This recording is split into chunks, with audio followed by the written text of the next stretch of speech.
From Nara to Ulladulla, Milton to Gerringong.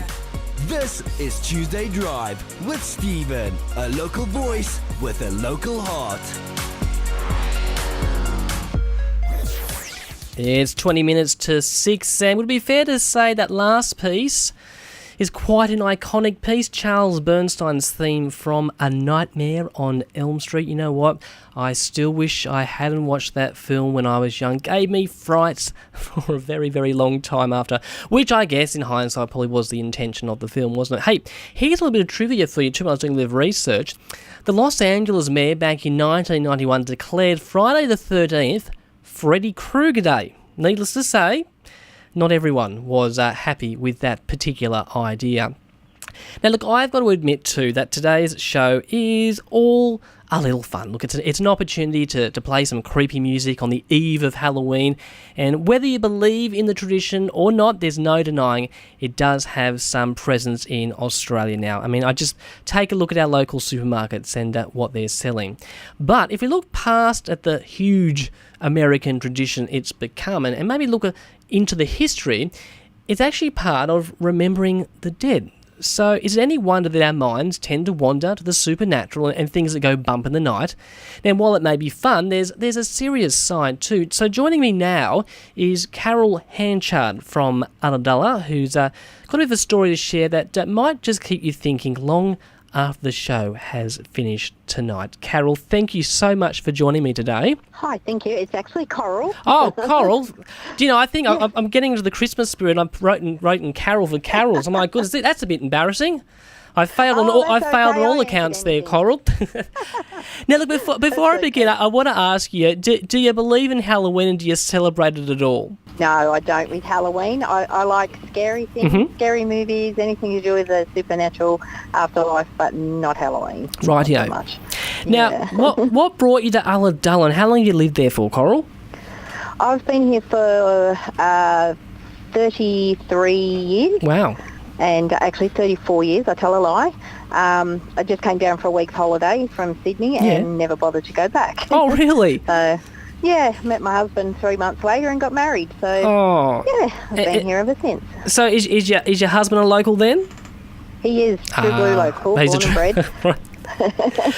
Now, Coral, tell me about this experience. I've had a lot of little things. My sister Sue, my younger sister, and I were always very into going to do ghost tours and always, quite into anything like that. And unfortunately, she passed last year from cancer. I'm sorry to hear that.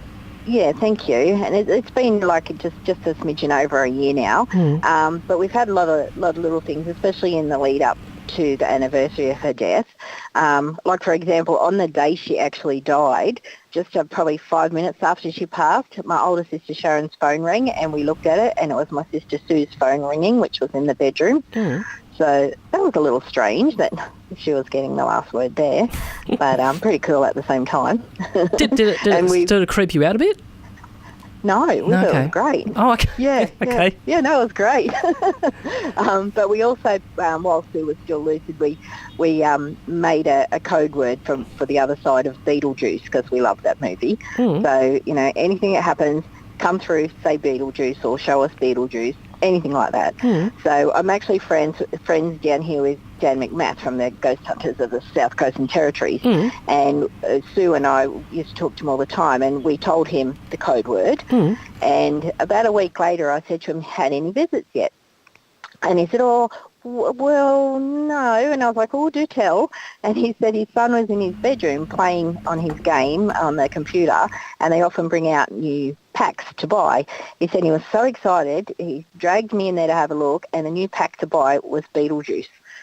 And I was like, are you kidding me? I said, when was the last time you saw Beetlejuice? He said, I have not heard of Beetlejuice forever. Like, it's like 30 years old or something. That's like an 80s flick, that one.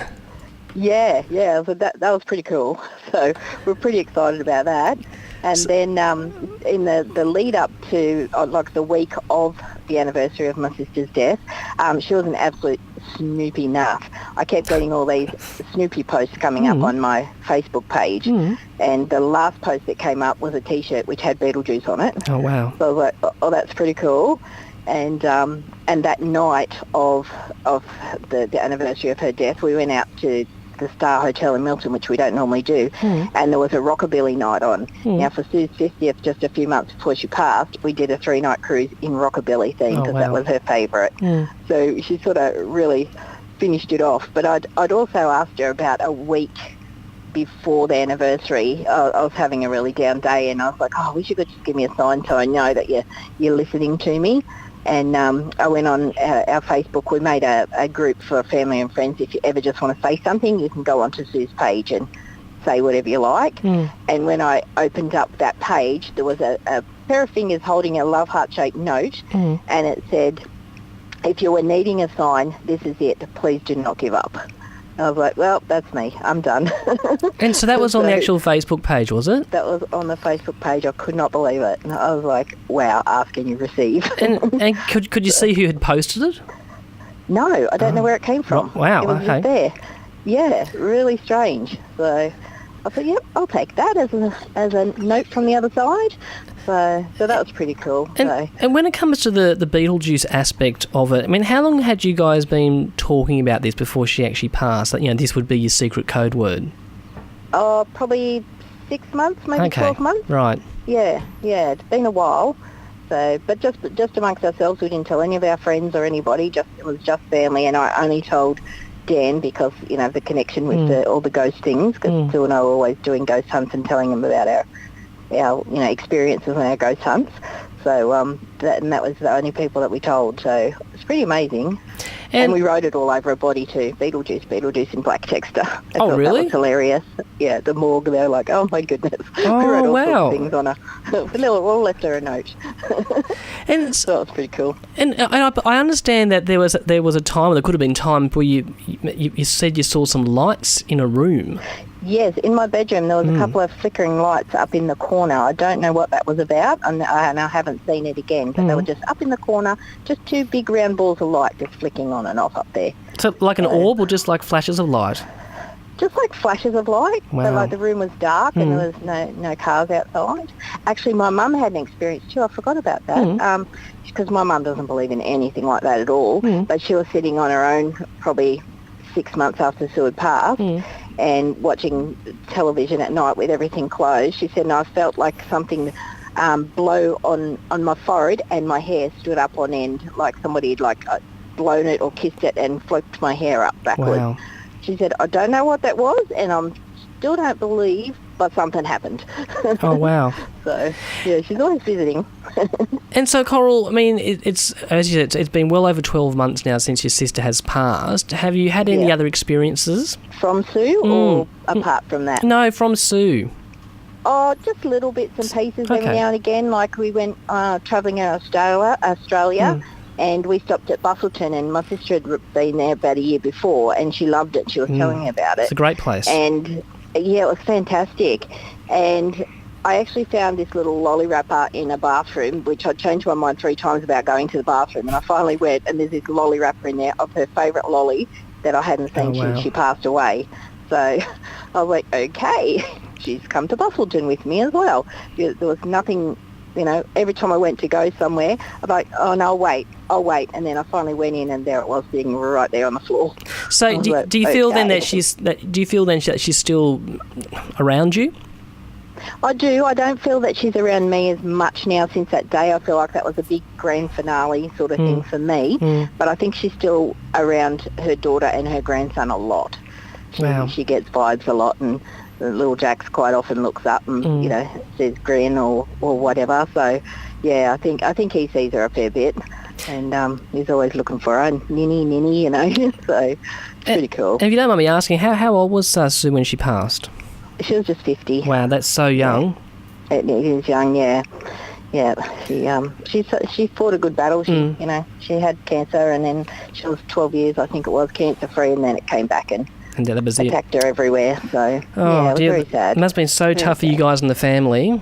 Oh yeah, it was awful, absolutely awful. Did anybody else in the family sort of experience anything, or was it primarily you and your mother on that experience?